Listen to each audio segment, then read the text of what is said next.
Este é o Gabinete de Guerra, um podcast da Rádio Observador, em que olhamos para as mais recentes notícias da guerra na Ucrânia. Hoje com a Ana Miguel dos Santos, é advogada e investigadora em assuntos de segurança e defesa. Obrigada por estar connosco. Olena Zelensky e Yulia Navalny recusaram o convite de Joe Biden para estarem presentes no discurso do Estado da Nação norte-americano.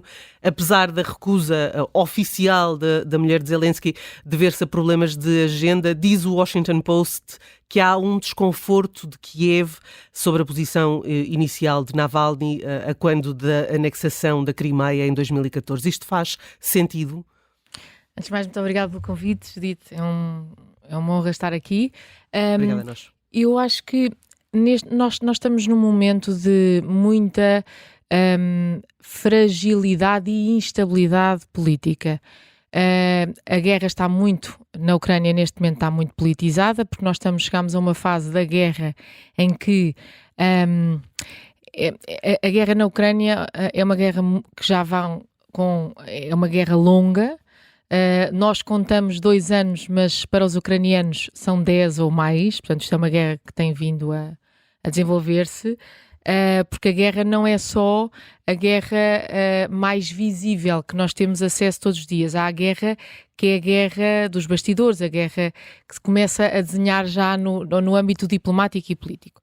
Mas eu julgo que tem muito a ver com o momento eleitoral dos Estados Unidos, o facto de existir aqui um impasse relativamente à libertação dos fundos para apoiar a Ucrânia, e isso também deixa o Zelensky e o seu governo numa posição de também não querer tomar grandes partidos, grandes posições para não correr riscos, porque, como nós sabemos, o resultado eleitoral ainda está longe de conseguirmos antecipar, apesar de nós hoje podermos antecipar aqui,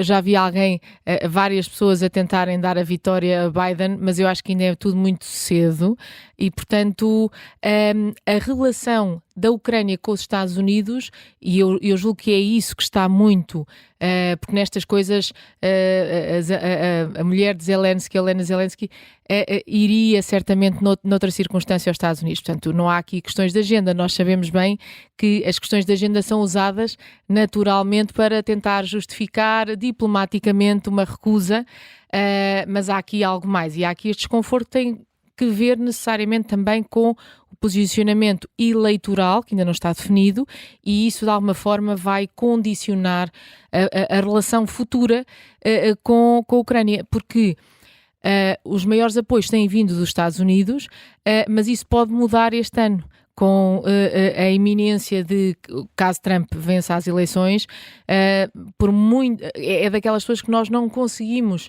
antecipar segurança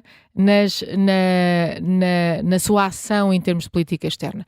E, portanto, também temos que contar aqui com um fator que é muito relevante, que é o desgaste, a fadiga da guerra, e isto é uma componente que está a ter um impacto significativo, não só na Europa, mas também nos Estados Unidos, porque às páginas tantas, isto é muito interessante, nós quando comparamos a percepção da guerra nos países democráticos, sejamos nós mais à esquerda ou mais à direita, mais a favor ou menos a favor da guerra, a nossa percepção é sempre diferente de quem vive em ambientes que estão confrontados diariamente com este tipo de cenários e, portanto, julgo que há aqui alguma tensão política que já se nota e há aqui também uma preocupação, que eu julgo que é aquilo que está a acontecer neste momento por parte do governo de Zelensky, de focar muito no estreitamento das relações com a Europa, porque se isto virar é com a Europa e a União Europeia em particular que Zelensky, ou melhor a Ucrânia, não é, vai fazer frente às ameaças que se antecipam, portanto, sim. Uhum. A Rússia ameaça o norte da Europa se receber equipamento nuclear dos Estados Unidos. As autoridades russas alertaram esta quarta-feira para possíveis consequências do envio de equipamento nuclear dos Estados Unidos para o norte da Europa, garantindo que são considerados, e passo a citar, alvos legítimos em caso de confronto entre a Rússia e a NATO. Moscou pode considerar tratar-se de uma ameaça direta e agir como tal numa situação destas? Sim, a partir do momento em que nós estamos numa situação desta natureza, qualquer manifestação, qualquer exteriorização política em momento de guerra, porque estamos em guerra, tem que ser valorizada, e nós não podemos desvalorizar este tipo de ameaças. É evidente que há uma corrente significativa por parte dos países democráticos, até de antigos embaixadores e políticos americanos que estiveram e que têm muita experiência com a Rússia, que foram embaixadores na Rússia, conhecem bem a evolução histórica mais recente, tendem a desvalorizar estas ameaças. Mesmo na Cimeira de Vilnius, o ano passado, eu ouvia de um embaixador muito experiente e que tem muita consideração, que tem muita experiência e é muito considerado, que este tipo de ameaças é de alguma forma para desvalorizar. Portanto, isto é um bocadinho porque há aqui muita manipulação. Aquela arrogância da guerra. Enfim. Exatamente. E, portanto, eu tenho que mostrar sempre que os meus trunfos, cuidado, vê lá, não vais para aqui, porque ele está sempre... O trunfo nuclear exatamente. Mas o assim último. como o Putin tem o trunfo nuclear, o Ocidente também tem o trunfo nuclear e, portanto, ele tem noção disso.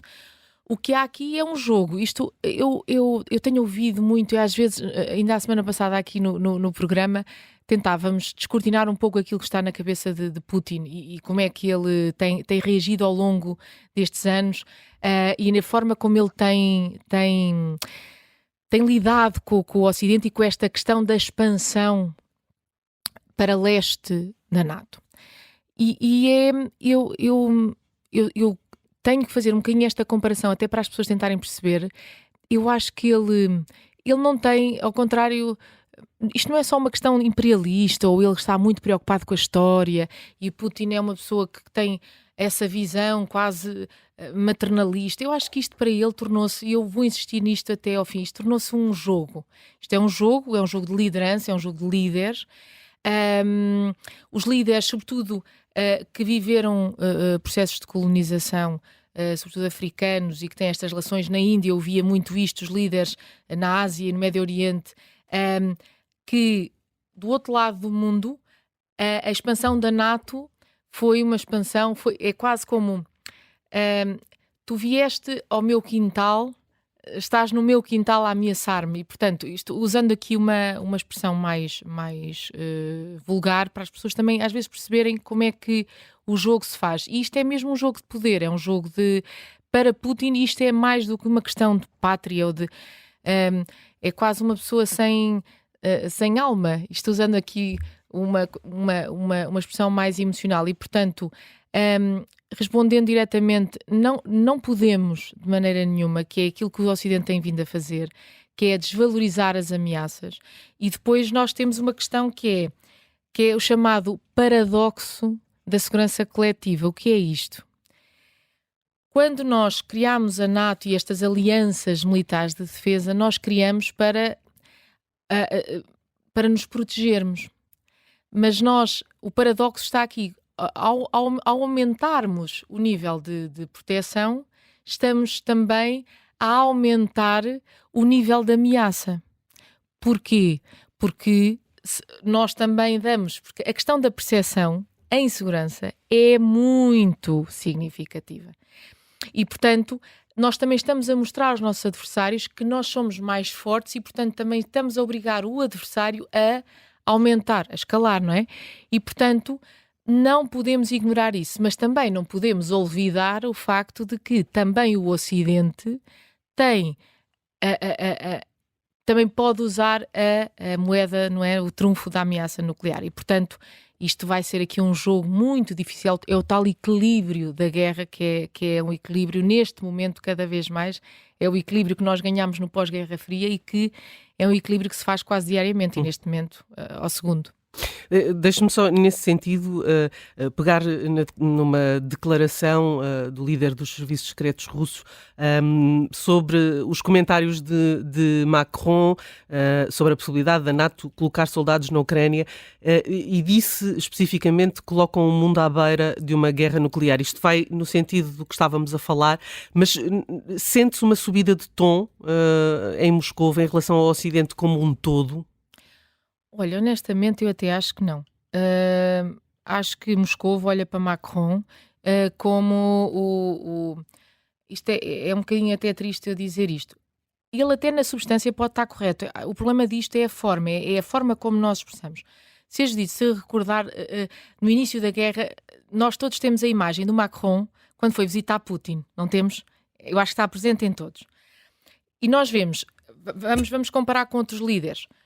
Guterres, secretário-geral da NATO, a postura, o body language que existe ali naquela mesa, isto tem uma importância enorme. Por exemplo, se nós compararmos com o Putin, que recebe o ministro dos Negócios Estrangeiros da Índia, é ver a diferença.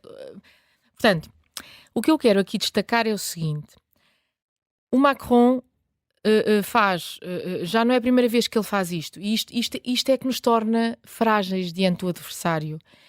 Porque a percepção que tem em Moscou é que eles não se entendem.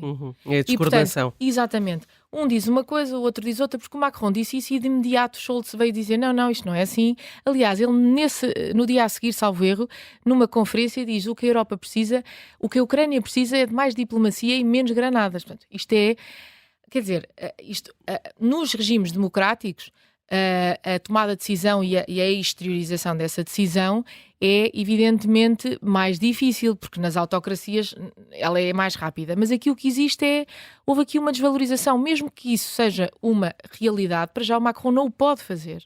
Ele não tem autoridade para o fazer em nome, e se tivesse que o fazer seria muito numa hipótese meramente hipotética e portanto não o podia ter feito. Este não é o momento, até porque mais do que fazer estes avisos, eles que enviem para lá a ajuda que achavam que deviam dar. Portanto, ele está a querer andar rápido demais quando andou aqui de uma forma tão lenta e depois quer tentar correr sempre... É uma redenção quase.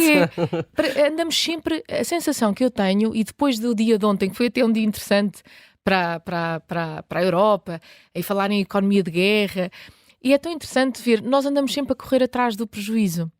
E depois, isto é tudo... Parece que as políticas em matérias que exigem tanta ponderação, tanto diálogo com a população, tanta serenidade, depois são metidas assim, desculpa a expressão, de supetão, não é? Assim, de repente, e as pessoas nem conseguem reagir muito bem. E depois, isto é contraproducente até para a nossa estratégia de defesa e de reação a este tipo de matérias. O Gabinete de Guerra é um podcast da Rádio Observador. Vai para o ar de segunda a sexta, depois do noticiário das 9h30 da manhã e tem nova edição depois das notícias das 4 da tarde. E está sempre disponível em podcast. Eu sou a Judite França. Até amanhã.